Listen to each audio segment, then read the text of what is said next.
बताइए मेरे बच्चे, ऐसा ही सवाल कल मैंने एक डिस्कस भी किया था आपको। बताइए जी इस क्वेश्चन को।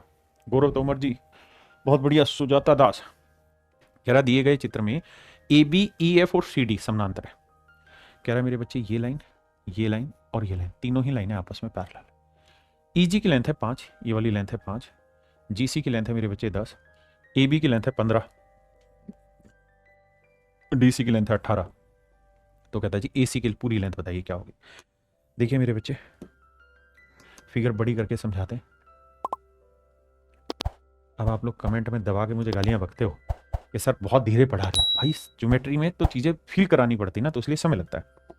तो मेरे प्यारे बच्चों एक बात ध्यान देना, मैं अगर ये वाली ट्रायंगल ले लूँ, ये लाइन और ये वाली लाइन आपस में पैरेलल है, बिल्कुल है। तो सर ये तो मैंने कहा है ना कि अगर दो पैरेलल लाइन में कोई भी ट्रायंगल बनेंगे, दो त्रिभुज, तो वो हमेशा ही समरूप होंगे। आपने कहा हाँ सिमिलर होंगे, ये वाला एंगल इस वाला एंगल के इक्वल होगा। आपने कहा जी बिल्कुल ठीक है, ये बात तो अपने पल्ले पड़ रही है। यानी ये वाला कोण मेरे प्यारे बच्चों इस वाले कोण के बराबर होगा। तो इस कोण के सामने वाली भुजा है 5 और इस कोण के सामने वाली भुजा है 10, समरूप है, तो इनकी करस्पॉन्डिंग साइड्स का रेशियो 5 इधर 10, तो 1:2। तो इनकी करस्पॉन्डिंग साइड्स का रेशियो मेरे प्यारे बच्चों 1:2 है। तो हर करस्पॉन्डिंग का 1:2 होगा, मतलब ये 2 होगी साइड तो ये 1 होगी, तो ये 18 है, तो ये लेंथ कितनी होगी 9। पहली चीज तो आप ये समझिए कि आप ये निकाल पाए कि ये 9 कैसे आया। क्लियर है। अब हम इससे आगे आते हैं। जब आप इतनी बात समझ गए बाबू, तो अब अगले पॉइंट पे आइए कि मेरे बाबू अगर मैं आपको ये कहूं कि इस वाली ट्रायंगल में मेरे प्यारे बच्चों ये पूरी लेंथ क्या थी, तो सर आप कहेंगे ये 5 थी, ये 10 थी, तो ये पूरी लेंथ थी 15।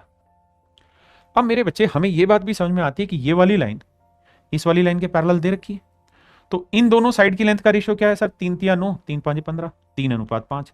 अगर इनका रेशियो मेरे प्यारे बच्चों 3:5 है, तो इसका मतलब ये लेंथ 3 होगी, तो ये वाली लेंथ कितनी होगी बाबू 5।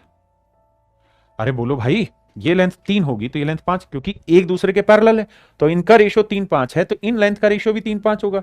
तो 3 यूनिट 15, तो 1 यूनिट 5, तो 5 यूनिट 25, यानी पूरी लेंथ होगी मेरे भाई 25 सेंटीमीटर। और हमसे पूछा क्या है वो देख लेते हैं। तो हमसे यही पूछा हुआ है कि भाई एसी की लेंथ ज्ञात करो, यानी ये वाली, तो ये आंसर होगा मेरे बच्चे 25 सेंटीमीटर। बढ़िया बढ़िया टॉप लेवल के क्वेश्चन आपको देखने को मिल रहे हैं। मजा आए तो लाइक कर दिया करो भाई वीडियो को।